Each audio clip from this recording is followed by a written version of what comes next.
দেখতে পাচ্ছেন এটি হচ্ছে একটি রিমোট কন্ট্রোলার। তো এই রিমোট কন্ট্রোলারটি আমি পুশ সুইচ আমি এখন চাপ দিব।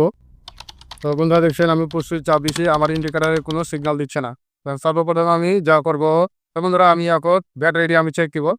তো সর্বপ্রথমে আমি আমার ব্যাটারি যে এটি থাকে আমি এটি ফোন ওপেন করছি। বন্ধুরা দেখতে পাচ্ছি আমি আমার এই ব্যাটারি অনেক বয়স হয়ে গেছে। তো আমি এই ভোল্টেজটি আমি চেক দিব। তো বন্ধুরা দেখতে পাচ্ছেন সানলাইট ব্যাটারি, আমি এই ব্যাটারি ২ টা নতুন নিলাম। আমার ওই ব্যাটারিগুলো চার্জ শেষ হয়ে গেছে। একটা ব্যাটারি ঠিক আছে, আর একটা ব্যাটারি শর্ট হয়ে গেছে। তো আমি তার জন্য ২ টা ব্যাটারি নিলাম নতুন। তো আমি এই ২ টা ব্যাটারি এখন লাগিয়ে দেখব।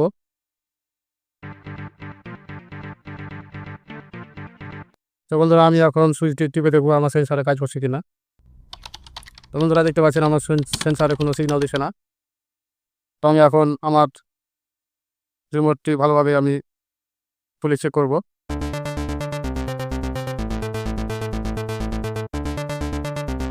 বন্ধুরা দেখছেন আমার এটি রিমোট কন্ট্রোলারের যে সার্কিটটি। তো আমি এখন চেক দিয়ে দেখব আমার এই পুশ সুইচগুলা ঠিক আছে কিনা।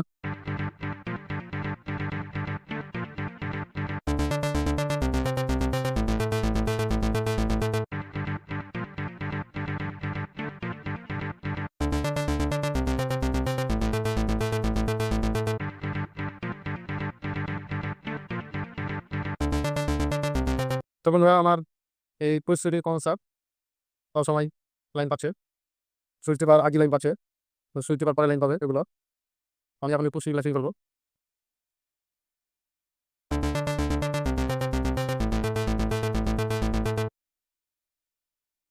তো বন্ধুরা দেখতে পাচ্ছেন আমার পুশ সুইচ চারটি আমার খোলা হয়ে গেছে। আমি এখন নতুন পুশ সুইচ আমি সেট করব। তো বন্ধুরা দেখতে পাচ্ছেন আমার এটি ভালো, আর এই হচ্ছে পুরাতন।